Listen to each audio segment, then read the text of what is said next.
Welcome to the Umbrella Hour. This is Dr. On with Zander, Keig, and we have Dr. Elijah Nicholas. He's a veteran senior military officer and 12-time published author. His administration, 3 master's degrees, a Bachelor of Science, and a certificate from Harvard Divinity's Executive Education Program. He was also in school a very long time, so he does consider himself to be a lifelong learner. Dr. Elijah is internationally known as a transgender advocate, transgender-inclusive family and children's book author, and a film actor, director, and producer. He is currently co-producing the short film Misunderstood, where he highlights how conscious love and compassion outweigh any biases or beliefs we may have on the personal level. Dr. Elijah is the host of his own podcast, The Elijah Nicholas Show, and also his most recent creation, a panel titled Men of Transformation, where he uplifts the voices of Black transgender men. In 2021, Dr. Elijah Nicholas co-hosted the Out Georgia Business Alliance Annual Community Awards Gala.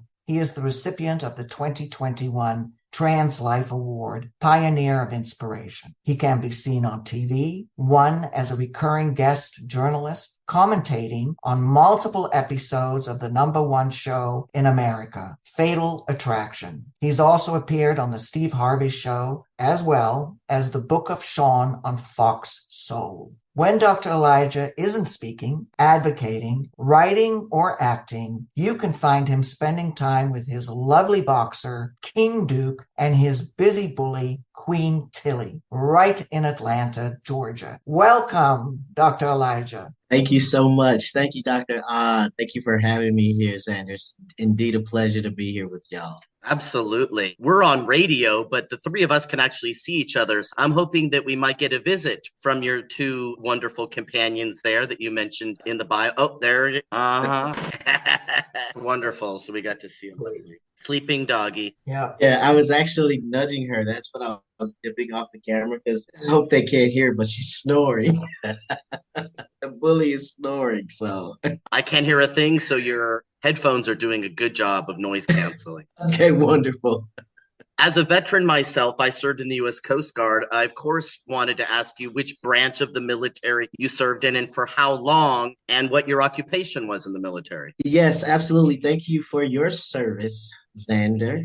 And thank you for the question. Funny story. I wanted to go to the Air Force, right? And I started actually in the Army. And the way that happened is I took my military exam, the entrance exam, the ASVAB, actually one day because I found out it was an opportunity to miss class, right? The test was during class. Some of my friends were going. And I was like, well, I'll go and take the test, right? Well, as a result, my test scores reflected that, right?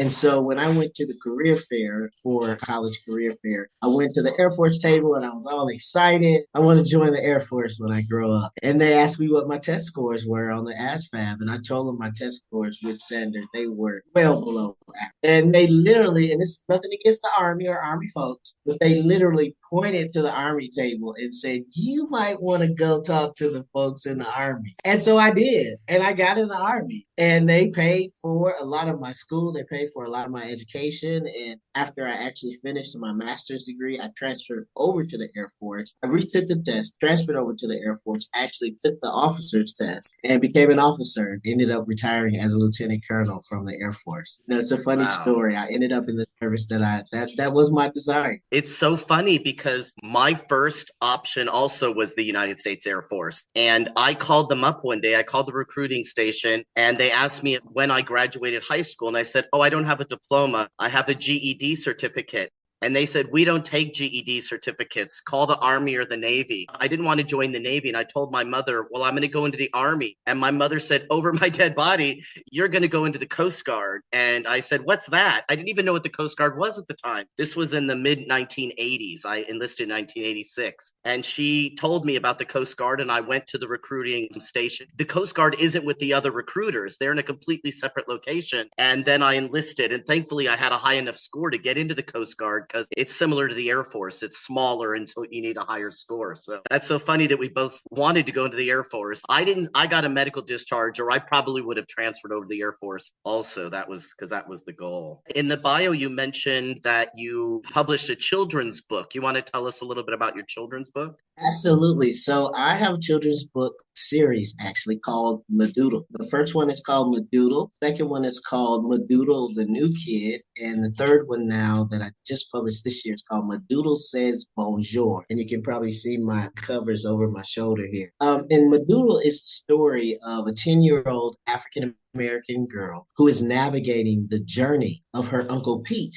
who was once her favorite, Auntie Mary. And in the story, Madison is AKA Madudo. She just wants to understand what to get her uncle for his birthday, or as she knew him at her birthday. And so she's going through all of these challenges, if you will, on this journey getting Uncle Pete a birthday present. And it's really a story about unconditional love and compassion and amazing acceptance. And I created Modulo because when I transitioned, Zander and Dr. Ani, I transitioned, some would say a little bit later in life. I was 47-ish when I started my mental health journey. And so I was always afraid of losing the relationship with my mom and my nieces and nephews. Once I finally made the decision, I was like, well, you know what? I need to know, how am I going to have these conversations with the kids in my family? So I did what many people do. I looked it up on the internet, how to have conversations about transitioning. And there were very few things there. There was nothing with African American faces on it, in it. Absolutely nothing. And so I filled that gap and created the resource, used my life really as the template or the blueprint to writing these stories. That's really wonderful. I think some of the best stories are the ones that come from real life experiences. And I love that you had the idea to do it and then you did it. Quite often we have ideas for things, but we don't know how to execute them, or we say we don't have the time, or we just don't have the self-esteem, whatever it is. So I'm so happy. It sounds like you have love and support from your family, which is also something that not all of us, I think that aids, we have that support in our lives. Absolutely. I completely relate to you because I came out later in life as well. And I always had a very close relationship with my granddaughter. And she and I would do all kinds of things together. Then that changed for her. She went through a period where she was really very angry. And I just soaked up the anger and let her express and do whatever she needed to do. And it was very painful, not because she was angry, but the separation and the realization, the reality of it, that it severed something we had. Now, since then, we've come together and we're close as ever. And it's been very wonderful. She's, in fact, been my advocate, but she had to go through her journey. It's absolutely wonderful that you've done this for other families. Yeah, thank you. And thank you. Thank you for sharing that, Dr. Odd. One of the pieces of the journey, if you will, in Madoodle is just that. Madoodle has this temper tantrum. And she's like, I just want my Auntie Mary back. We used to do all the fun things together. We used to go to the dance together and the recitals. And she was my biggest cheerleader. And so as a kid, she's like, I just want this person who loves me. It was important to me to demonstrate and share and allow those emotions to take place in the book because they're very real emotions and they're very real experiences that we have. And what it taught me, even through the experience as well as writing the story, what it taught me and teaches me is that it's okay to have those emotions and it's okay and really healthy to experience that loss, to allow that grief to take place, because then we begin the new journey or the next phase. And I think that's something that we don't talk about a lot or enough really in society, is that piece of, I want to have a temper tantrum because this person is leaving me. So thank you for sharing that, because it's a very real experience. It's a very real process of emotions that we go through. And it's also an opportunity for us to learn and demonstrate grace on both sides, right? And it's been a really healing journey for me to see, to experience, and then to share that journey and experience on paper. I wholeheartedly agree with you about the lack of opportunity and space to talk about grief and loss. And even within the trans community, when I have brought up over the last 18 years since I started testosterone, the idea of loss, right? A loss of sense of self. I mean, I was 39 years old when I started my transition, so also later in life. I didn't have any children or even small children in close proximity to me within my family. So I didn't have that issue to navigate, but just the issue of being an only child, being my father's daughter, and then becoming my father's son. And now he has dementia and he doesn't know who I am, right? It's like just going through this evolution of different kinds of loss, you know, the relationship loss and the role loss, right? There's a particular role that a daughter has, and now I'm a son, and it's a Mexican family, and it's not so strict in a way that a lot of people think about males and females in my family structure, but there are some differences. There is loss and there's grief for our parents. It doesn't mean that it has to be this big, huge to do, but at least to acknowledge it. And I feel like the people who deny that it exists are cutting themselves off from a really wonderful process. I use that word all the time when I'm talking. And I did hear that, you know, that you have this divinity certificate from Harvard. I have a master's of theology. So that's probably why you and I use the word grace, because we've been trained in such a way. But I think it's also just part of who I am. And it sounds like it's also part of who you are. So I'm curious, what led you into getting a certificate from Harvard Divinity School? First, if I may, let me just say a piece about grace. My mother really taught me on this side of my transition, really expanded my consciousness as it relates to grace. And that came in pronoun usage. You know, at the beginning of my transition, I was so cognizant, if you will, and so insistent on everybody getting my pronouns right, like a zero tolerance out the gate. And my mother one day said, "Hey, I used she, her pronouns for 40, by now it's 49 years, 48 years. And I called you your former name for 48 years. You got to give me a little bit of grace." And it just sparked something in my head and in my heart. Okay, chill out a lot. Hold on, because I wasn't thinking about all of that. Hey, this is who I am. This is how you should acknowledge me. So now, right? Get on board. Let's go. And so she really taught me and teaches me that valuable lesson because she's 75 now. So at the time, she was like 71, 72 years old. So this was a huge transition for her. And it still is. And so she really has taught and teaches me grace, really, in its realest sense. And so fast forward to Harvard Divinity, that opportunity came during the pandemic. I got my stimulus check, I put it in the bank, and Spirit will tell me when it's time to use it or invest it or whatever I'm supposed to do, right? And so I had done a radio interview in 20, I think 19, as I was prepping to release Medulla. One of the ladies who did a write up on me, we stayed in touch, and she sent me an email. She said, "Hey, I got one person that I can recommend for this divinity program. And I just really love your spirit and I love your conversation. And I think that if you could pull this off, you should go for this program." I'm Superman and I say yes to things before I know how they're gonna happen, right? And I was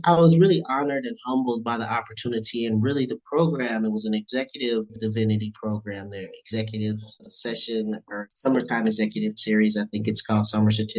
And it was really talking about how we're gonna navigate life after COVID. We're in the middle of the pandemic. What does life look like? What does going to church look like after the pandemic? What does servant leadership look and feel like after the pandemic? And I honestly went in the program thinking there's not enough trans representation, and I'm going as a trans guy to let people know that we're here. And I will be quite honest and say my transness came up not one time, other than me introducing myself as a trans guy and pronouns. It was honestly an awakening time for me to realize that I am so much more than my gender identity. We are so much more than our transness.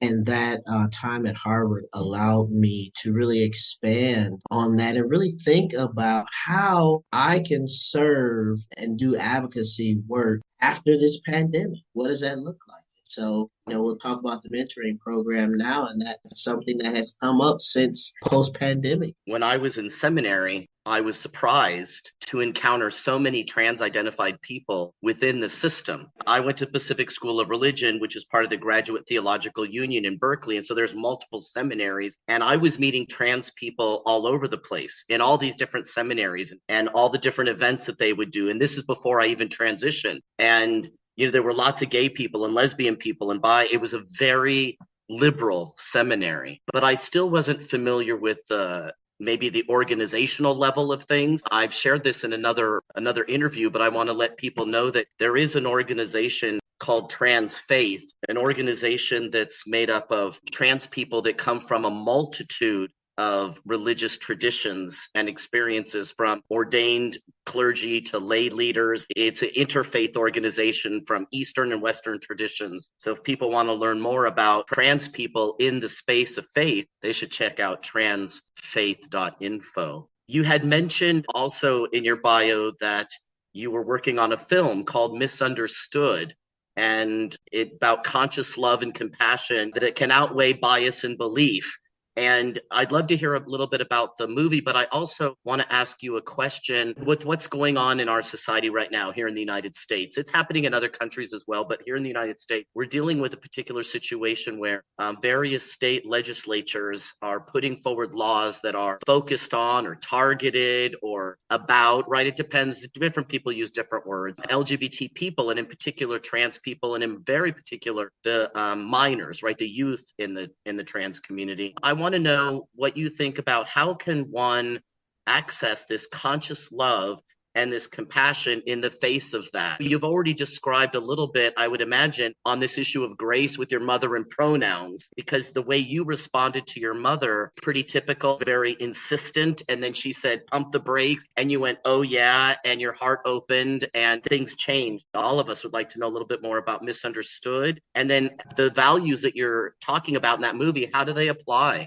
How could you coach somebody in how to deal with what's going on right now? All great questions. And I'll start by saying the experience with my mother has allowed me to identify really how to navigate trans advocacy. And I'm so grateful that the experience, one, was with my mother, someone who loves and cares for me and adores me, and not someone who hates me or who has fear surrounded by who I am. And so having that experience has allowed me to navigate with and navigate from a space of love and navigate assuming that people don't want to harm me. People don't want to do myself or other trans people wrong. I am crazy enough to believe that all people are good people. I really do believe that. And I believe that circumstances and fear causes us to make decisions to protect ourselves. And so I think that is a reflection of what is happening in the world today. There's a lot of fear, there's a lot of anger, there's a lot of history, unresolved history. And so that is the legislation that we're seeing, the policy all over the world that we're seeing. My response to that, actually, it's not even a response. I would say my method for approaching and dealing with these things is the movie Misunderstood. I approach things from an educational perspective, understanding that not all of us will agree, hoping that we can agree to disagree, respect, and move in love. How does one move in that consciousness, right? For me, it comes with meditation. That's how I'm able to stay in alignment. That's how I'm able to make it on a new level every single day and make sure that I am focused on what I came to this earth to do and less focused on combating what someone is trying to prevent me from.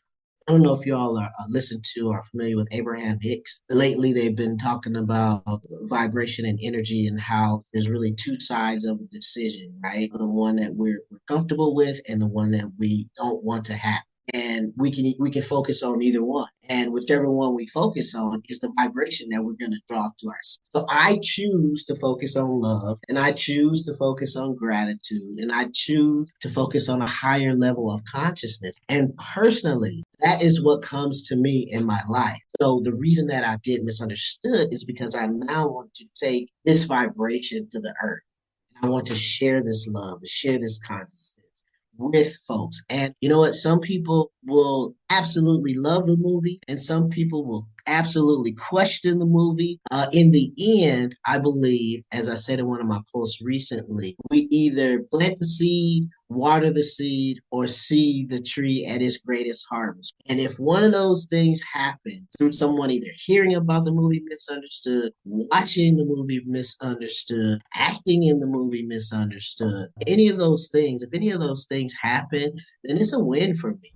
All right, we will take our first commercial break. We'll be back shortly. UK Health Radio, the station that makes you feel good.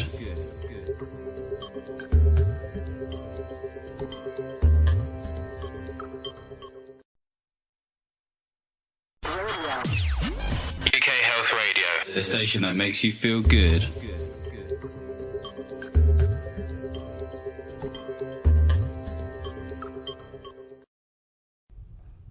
We are back from break. We are speaking with Dr. Elijah Nicholas.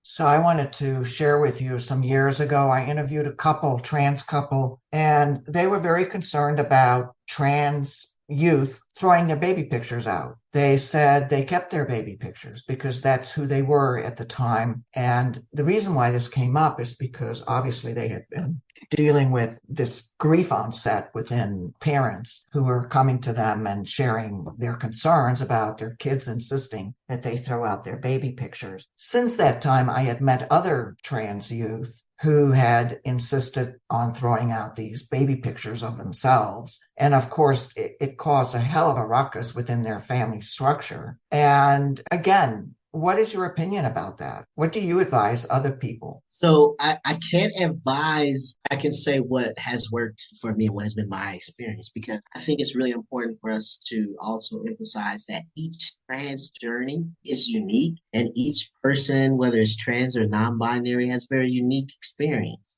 In the beginning of my transition, Dr. An, I didn't like to see my home. It was very triggering for me. I didn't like it. And I remember one time I went home, and after my grandmother passed, God rest her soul, she passed in November 4th, 2019, which was almost 45 days after my top surgery. And that's significant because my mom couldn't be there with me for surgery because she was a caretaker for my grandmother. So when I went home one day after the surgery, my mom still has all the pictures up.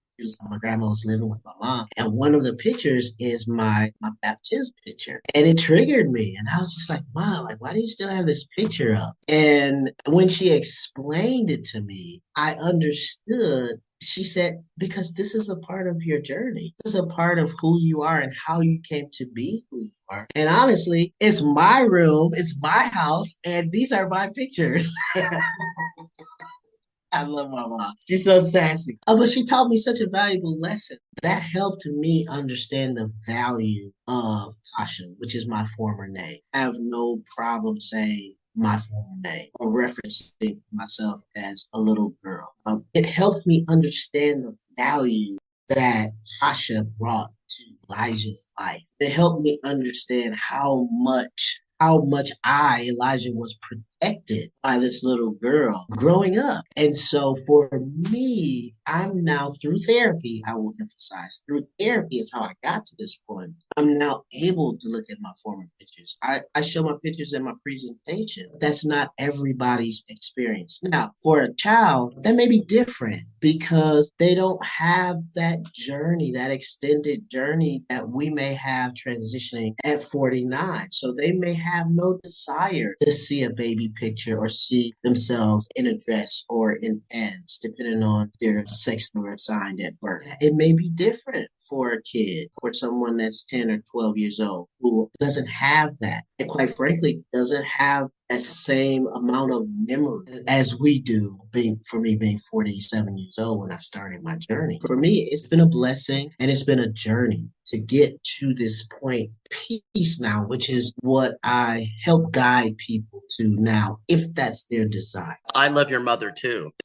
I love this story because you said it already. It was your mother. It was somebody who loved you and you loved. It wasn't somebody that was on the outside, somebody who was a hater of you. And so even though your mother was, as you said, sassy, it was from love. This is my room. These are my pictures. Everybody's journey is different. And so not everybody who has a mother like your mother are going to respond in the same way that you did. I have pictures of me. I don't mind that at all. And very thankful that that little girl kept me afloat for as long as she did. I'm also a lifelong meditator. So I think we have some interesting crisscrosses here because my father took me to get a mantra from the Transcendental Meditation Center for my 12th birthday. I wish more children were introduced to meditation at an early. So you're talking about now how the work that you do is passing along some of these principles, these ideas, these values.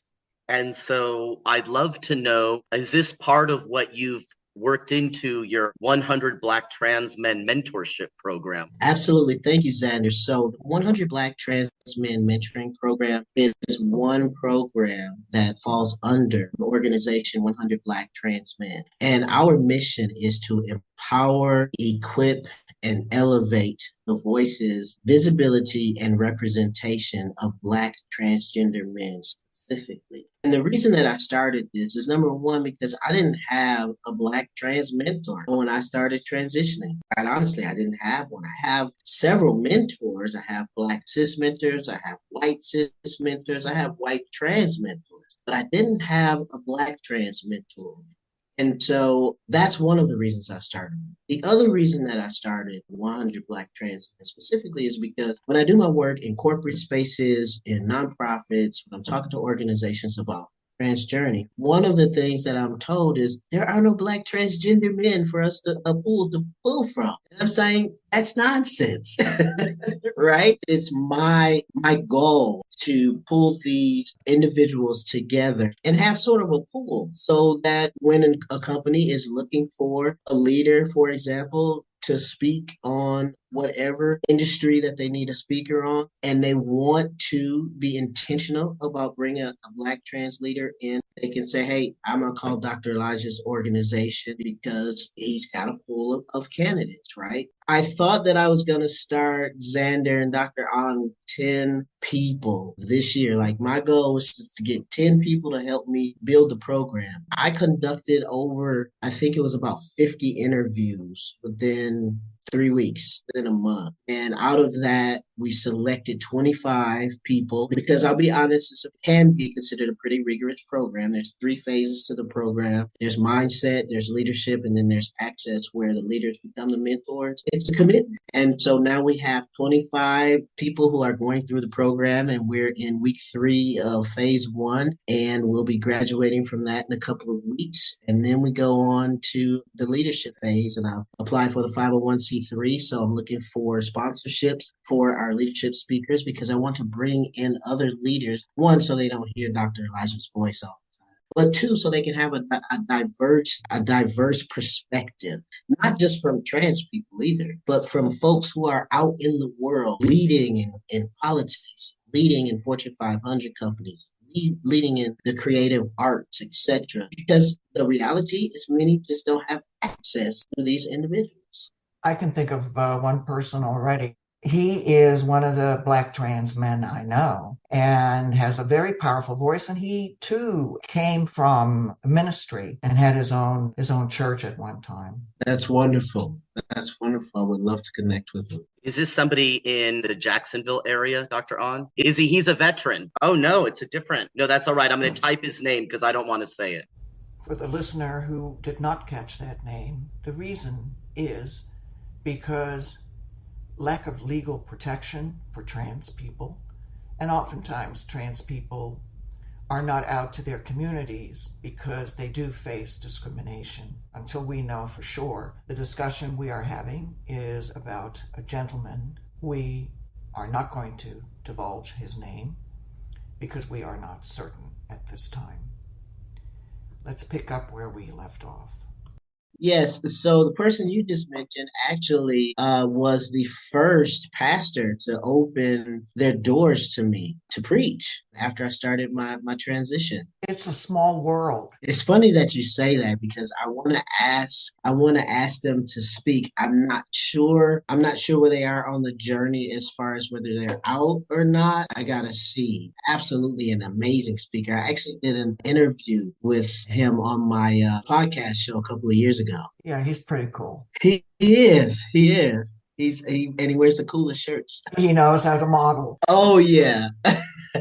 Dr. Elijah, if you have come across, since you started your organization, the Black Trans Men Inc., which was founded in 2011. No, I haven't. It was started by Carter Brown. He's a Black trans man in Texas. Yeah, I didn't know it by that name.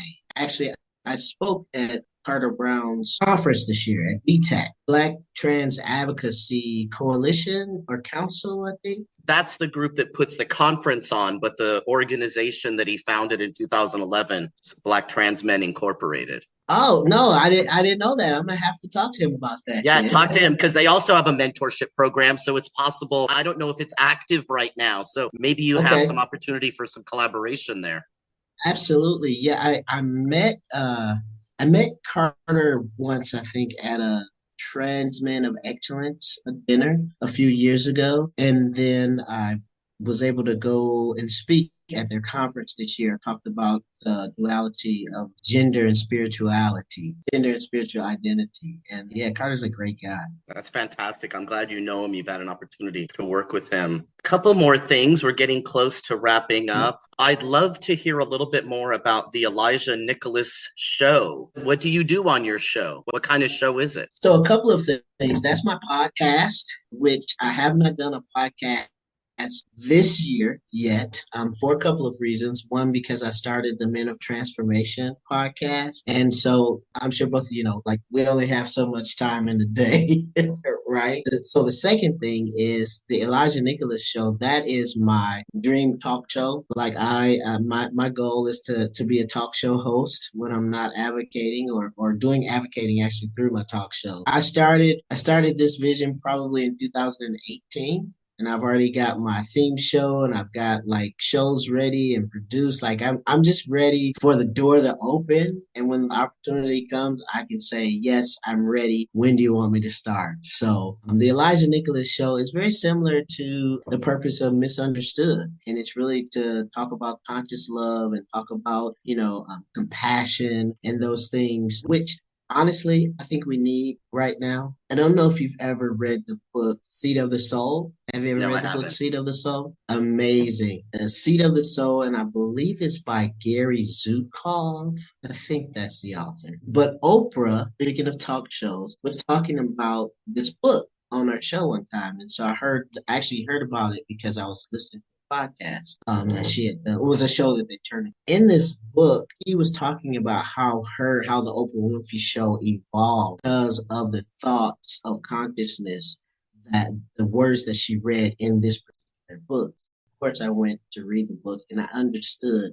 One of the things that Miss Winfrey said is that at that time, the world was not ready for an international platform to be discussing consciousness, conscious love. So she did her show with that intention to spread conscious love and conscious awareness without actually saying that, right? And so I feel the space that we're in now, I believe the world is ready for a show that talks about conscious love and talks about compassion and talks about an understanding. I'm just waiting to be discovered for whatever network to call me and say, hey, we're ready for the Dr. Elijah Nicholas show. Let's go. And I'm going to say, let's go. Where you need me to be? What time you need me to be there? Well, I agree with you. I think that we are ready to talk about conscious love and compassion. And I hope that call comes soon. I can really see that. It's like, as you're talking about it, I can see the passion behind it. And I know about setting sights on things and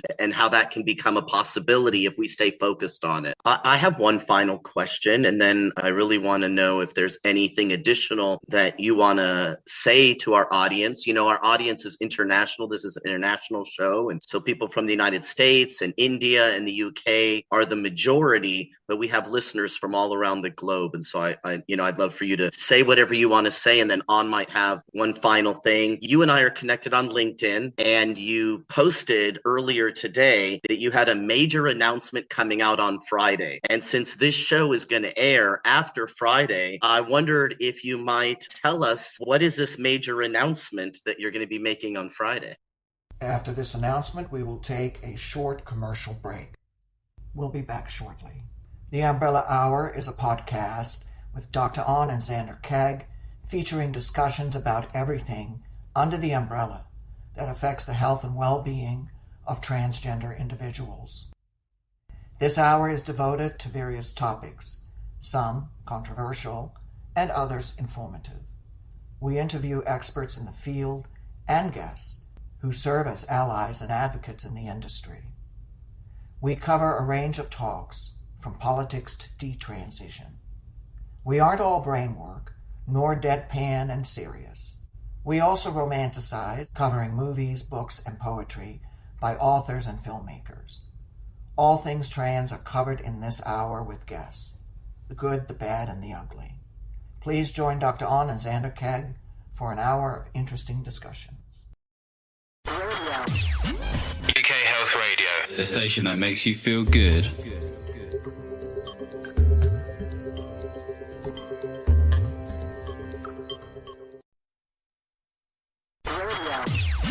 UK Health Radio, the station that makes you feel good.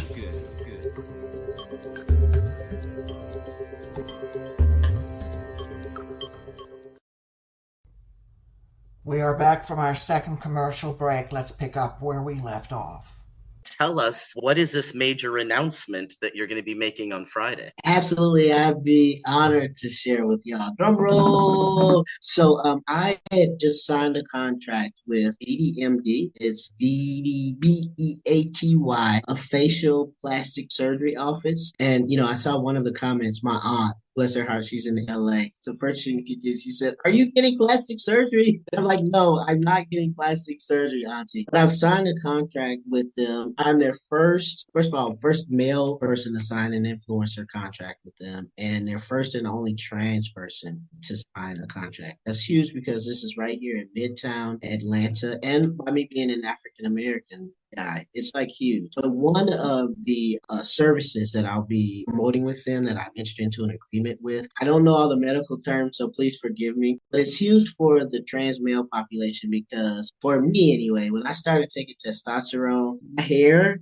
started thinning out up here, right on the top. The radio listeners can't see me, but I'm pointing to the crown of my head. And so one of the things that I'll be doing, one of the procedures I'll be going through with them is a hair restoration. And it's in hopes to obviously grow my hair back, or grow my hair because I still have live follicles there, right? And use all the plasma, my own plasma. There's this funky medical process or something. I'm really excited about it because that is a piece that causes a lot of stress for a lot of guys who go through transition. I know for my first 3 years of my transition, I was bald, and there's nothing wrong with being bald, but I wanted to grow my hair back. When I was a little girl, I had hair literally down to my butt, like it was all the way down my back. Now I may never have that again. But I'm excited. I'm excited to work with this office. It's called a Gary guy. Gary is the nurse practitioner who works at the BDMD. And so I'm really excited about it. I'm excited about sharing my journey publicly. One of my core values is transparency. And so I'm going to share my journey through growing my hair back, getting my hair a little bit thicker on the top, Xander. So I'm super excited about it.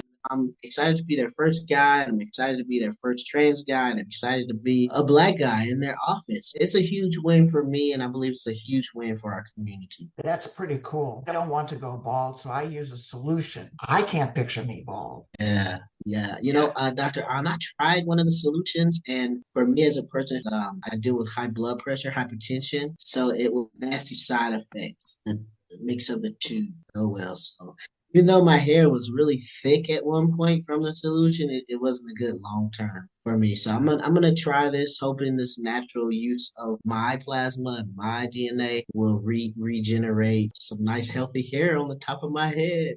I'm excited. Like I'm so excited.